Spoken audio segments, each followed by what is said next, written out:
Wilma Fingerdoo with another fantastic chin wag, and this week I am talking to the one and only Nomi Moore. If you have not met this queen on YouTube or listened to her podcast, you are missing out. She just did a video recently with her husband, Robert, where Nomi got Robert into drag. And I have to tell you, if you're looking to try drag for the first time, or you've been doing drag for a while and having troubles with it, this is the best video to watch for tips, tricks, and reasons why you need to paint a certain way when you're a drag queen. So please welcome to the Wilma Fingerdoo chin wag, Nomi Moore. How are you, Nomi?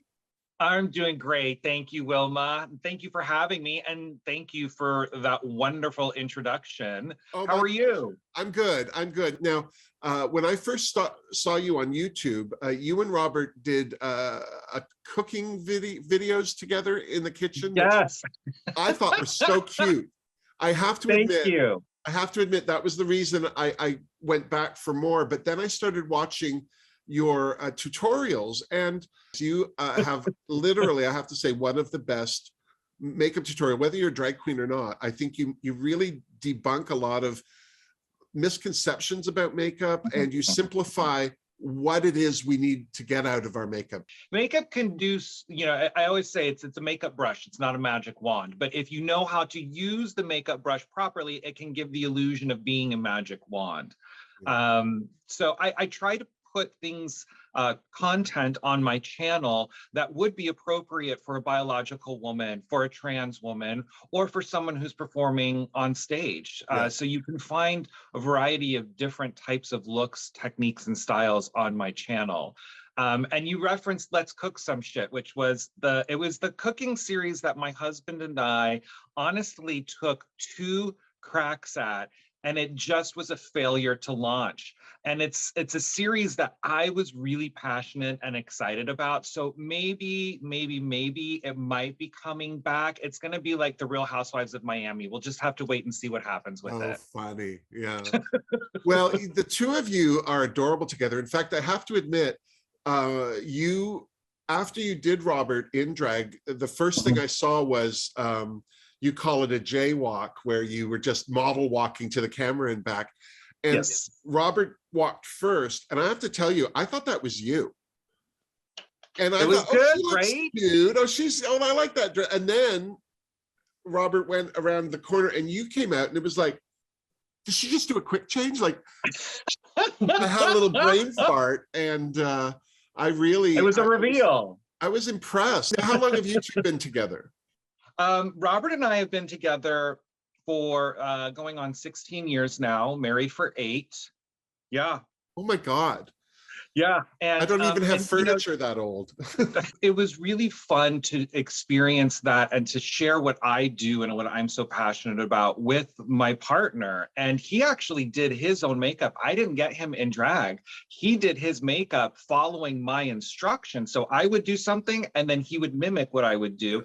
And as mistakes were made, we would then correct the mistakes there so that, again, as the viewer, you connect the dots. You're getting the why so that you can then decide for yourself what's useful and what isn't, rather than the people who have a vested interest in selling you something. And then the jaywalking video, I just love to do that. That's something that Miss J. Alexander came up with because she is a runway coach extraordinaire. So a hashtag jaywalk or jaywalking is, I think, always appropriate. And so I threw Judy Latuda on the runway for a jaywalk because I figured mother-daughter challenge accepted.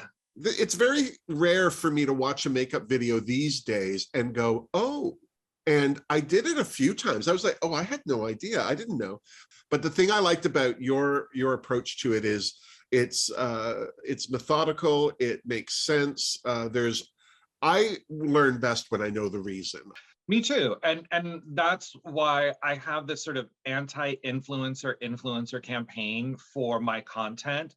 And we bring that into the podcast we have too, that I think you mentioned, the Mr. and Mrs. show. And we just have a lot of fun with it. And it's being able to put myself and ourselves out there through different platforms and arenas in the same way that I'm putting myself out there and you're putting yourself out there in drag. It's another level and form of self-expression. How long have you been doing drag? About 25 years now. Oh my God. So you were 6 when you started? Thank you. I was 19 or 20. Yeah. Okay, so I was 19 when I first started putting makeup on my face, Right. but not really like going out, or I would like go and run to the supermarket and like DL drag real quick to see if I could get away with it. But the first time I stepped out in front of a public audience was on a runway, and I was 20 years old when that happened. And to That this must have day, been fabulous for you with your fangirling of the supermodels. one of the most exhilarating moments of my life and entryway into what would become this 25-year-long career in drag, specializing in female illusion with, as you've mentioned, the 90s supermodel movement as my continued inspiration. Well, I'm Canadian, so Linda Evangelista, now and forever. Just gonna say. Yesterday, today, and tomorrow. Yeah. Yeah. I am such a fan of her work, and I have the utmost respect for her contribution, not just to the modeling and the fashion industry, but to her career.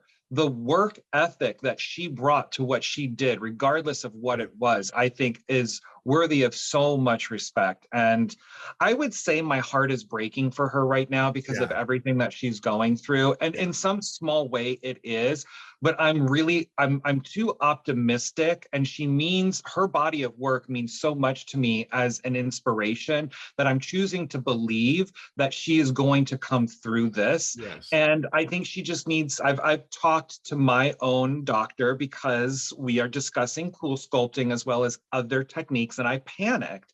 And we had the conversation, and she did say, even in her situation with PAC, you can fix it.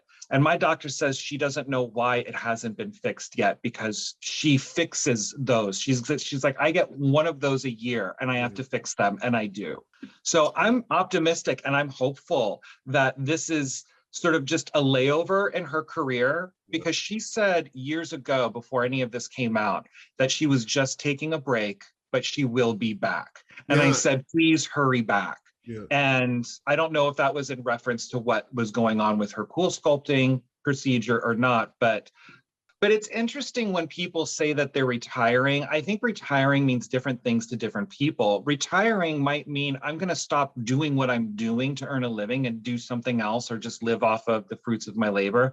To some people, retiring could also just mean I'm scaling back. This is no longer going to be my priority in life, but I'm not completely abandoning it. If the right project comes along, I'll do it, because after a certain point in time, I think we have the luxury of doing passion projects over money projects. Do you see yourself ever retiring from drag? Well, I thought I was going to do drag for a couple years, and then once my hair career took off, I was, it was a means to an end.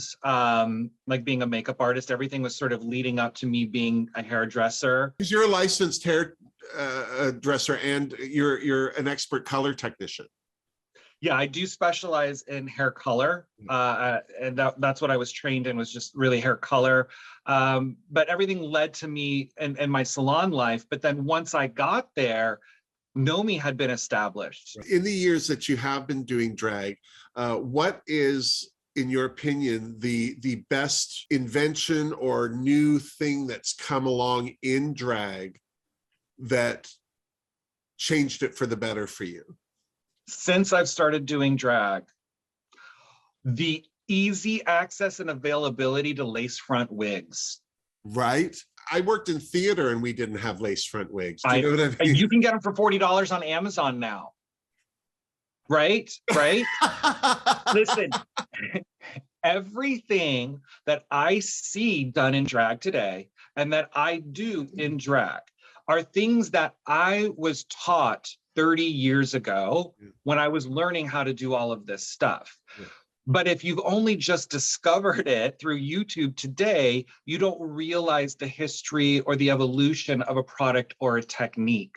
What was the best piece of advice you were ever given about doing drag? It's tough. It's tough because I don't have a drag mom. No.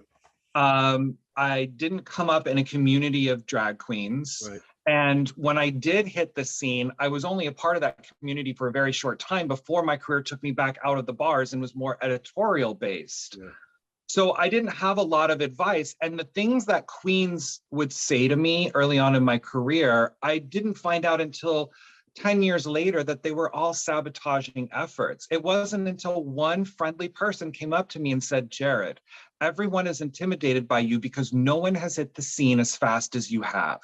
And I was 22 at this point in time. So 2 years I've been doing drag. And I'm like, but I've been doing it for 2 years. I'm popular with the audience because I choose to present myself in a way that connects with people while I'm on stage. Why am I being penalized for that? And that's why it was so easy for me to step out of the bar scene, because it took me out of an environment where I had to compete with people that should have been my support and vice versa. Yeah. When you show up to in a studio and you're doing a photo shoot, everyone's there to make you look good. Yeah.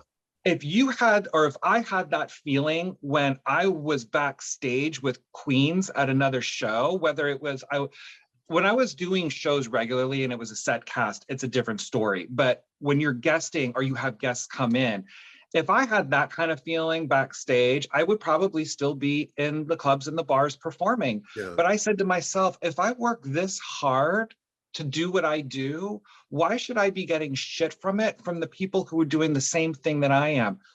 It didn't make sense to me. So you are the company you keep. I decided if I didn't want to be thought of as an asshole, I couldn't hang out with assholes. Right. Not saying that every drag queen who performs at a bar is an asshole, but a lot of us are, and it's so unnecessary. I'm just going to say it. It's just unnecessary. I have to say, it's one of the things that I still am not a big fan of on Drag Race is the reading challenge, because it's that moment where, you know, people have to, it's like a roast, you know. But for me, what I like to try and look at a reading challenge at is to take a joke, learn how to take somebody saying something and not let it break you down or taking it too personally, or, you know, internalizing it. Yeah, like if you're gonna have a I block her name every time, and then after the fact I remember it. Michelle, something Michelle. She was on season 9. Alexis Michelle. I have a problem with Alexis Michelle, and I don't really know what my problem is with her. I just have a problem. My problem with her was that she was having, like, putting the onus on when she's putting the onus on everyone else when she got read for a crappy runway, and she said, but I asked you all and you said I look fine. It's like, it's a competition. That's why you have to trust yourself first. There's a fine line in the drag culture with reading and insulting. And I think that a lot of the queens understand the assignment and then some don't. And those that misunderstand the assignment, like in the roast challenges, really come up with some biting, cutting remarks. And that's not so much what I think of as reading being fundamental. To me, reading is fundamental when it's done in a loving environment, because it's how we thicken up our skin so that the things that the haters say to us don't hurt, because we've already heard them. We have built up our tolerance to them.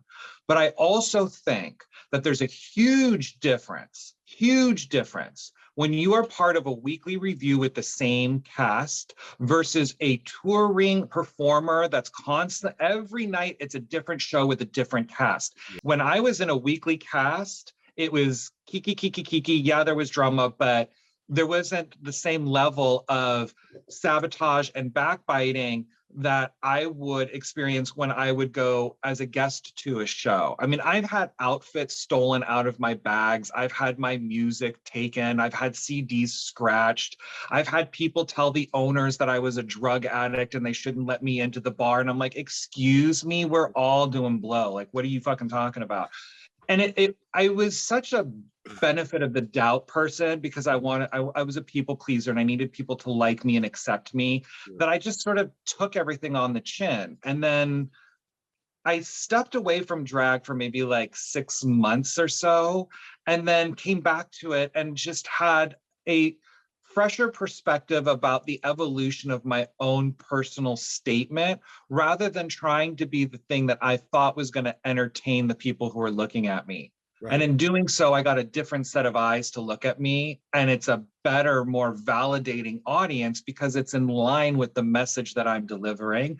So I don't have to deal with having to validate my opinion or the things that I say, because I've learned how to direct my conversations to like-minded individuals. Right.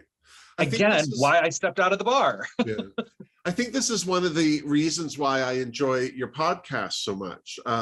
I've listened to quite a few episodes, and Thank you. I'm not a podcast person. I don't know why, but I've now realized they're the best thing to have on when I'm doing my makeup. Makeup or commuting. How long have you and your husband been doing the podcast?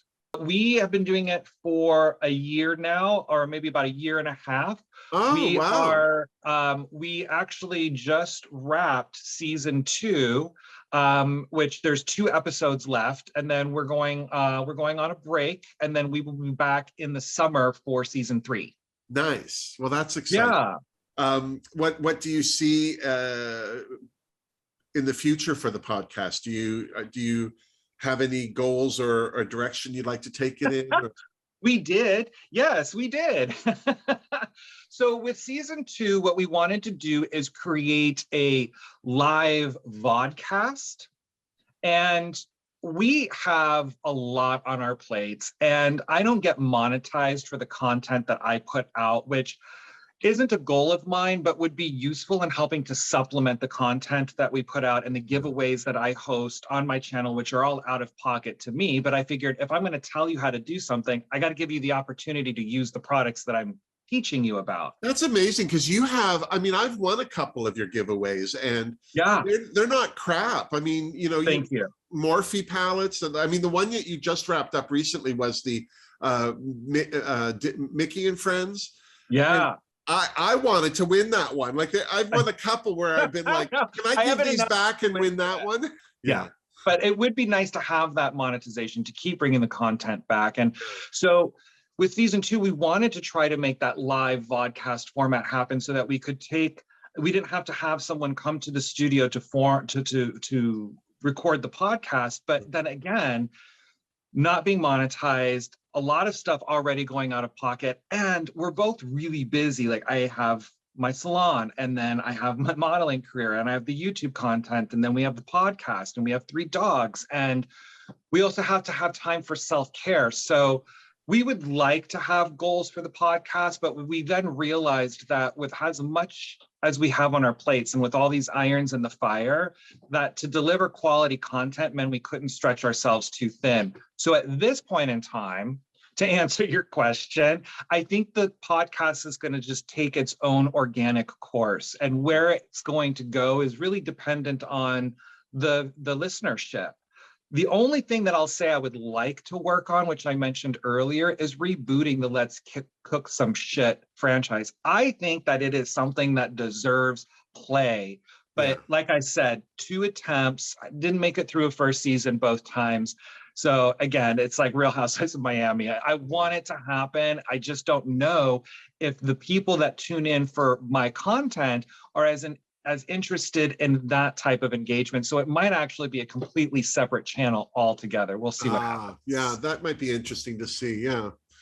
I don't know. I think because I'm a creator myself, I watch things differently. Like, I like to look up, I don't like to watch the video channels that everyone's watching. You know, if somebody's got 10 million subscriptions or whatever it is, I'm not as interested. Do you know what I mean? I'm more interested in the people that have, you know, maybe under 10,000 subscribers like me, because I feel like they're not as influenced. You're getting an opinion still, do you know? Absolutely. I agree with that statement. And I think that it's also too, it's what we're doing when we make that choice is choosing for ourselves what we want to be entertained by, rather than letting some scary, unknown entity like AI make that decision for us. Yeah. When the algorithm says, you've got to watch this, it's not going to be a priority. But that's also me as a person, because I hate trends. I mean, I didn't have Pinkberry until 2 years after it first opened, because I drive down the street and look at the line going out the door halfway around the block. I'm like, what a bunch of freaking idiots. Like, just a bunch of lemmings standing in line for frozen yogurt. Does anybody remember TCBY from the 80s? Hello. No one's inventing the wheel. It's been invented, it's been reinvented. And trends, for me, it's just recycled shit meant to sell things to people who don't know better. Yeah. So again, I hope the content that I'm putting out there puts some of that power back into the people's hands so that they can choose for themselves, rather than, once again, letting the people who have a vested financial motivation make that choice for them. Well, I highly recommend anybody who hasn't seen your videos yet to check out Get to Know Me More. I have the link down in the description box.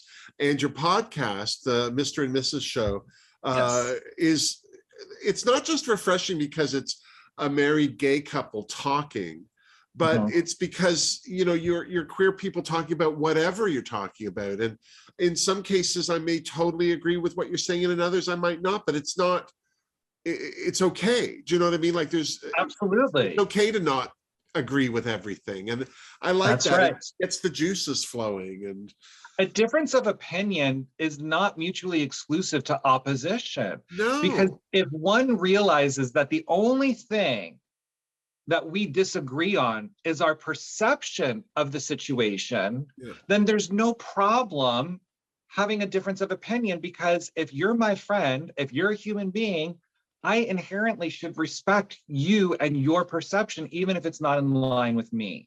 Yeah. But when we have a conversation with people and they don't agree with us, it makes us question our belief system, how we got to our opinions. And when that starts to happen, then the question is, well, am I smart enough to survive this world? That's a scary thing to think about. So I have to be right. I'm going to dig my heels in and I'm going to argue with this person until they believe what I believe. Yeah. I'm not interested in those types of conversations anymore. Yeah. I'm comfortable with you saying, I disagree with you. Yeah. As long as you don't try to get me to believe what you believe, and you respect the fact that we're both working with the same level of information. Yeah. Because then there's the argument where, well, if you knew what I knew, you would believe what I believe. And it's like, no, bitch, I know what you know, and I still disagree with you because I'm looking at it through my life's perception. Well, I also find that kind of idea, whereas if you knew what I knew, you'd agree with me. It's like, well, isn't that the same with me? Like you're disagreeing with me because you don't know where I'm coming from. And when somebody says, I don't agree, I want to apologize because I don't agree with your opinion. I say, never apologize. You're allowed to think differently. Like because I think this way doesn't mean that's right. It doesn't, because people are afraid. Let me ask you, do you think that people do that because they're so afraid of offending somebody else, because all of us have a little bit of that people pleaser in us? I think it could be. I also think that there's just a level of wokeness that we've come to over the last 3 or 4 years now, where people, I think the people that are conscious of it, and you always get this with people who are hyper aware of a situation where they go the other way, where they're afraid to offend anybody. I feel like a lot of people are kind of afraid of being attacked back. I mean, that's their problem. But I think it's been born out of this reality where people have voiced their opinion and been attacked for it. And that's part of having an opinion, isn't it? Well, but even look at the queens that are on Drag Race, like making their choices. I kicked off the biggest competition. It's like, I want you to die. You know, like that's not the next step there. We have to, I think, stop internalizing the actions and the words of other people. Yeah. Like when Naomi Smalls kicked off Manila Luzon, right? Yeah. I was like, this is why Naomi Smalls is the villain of the season.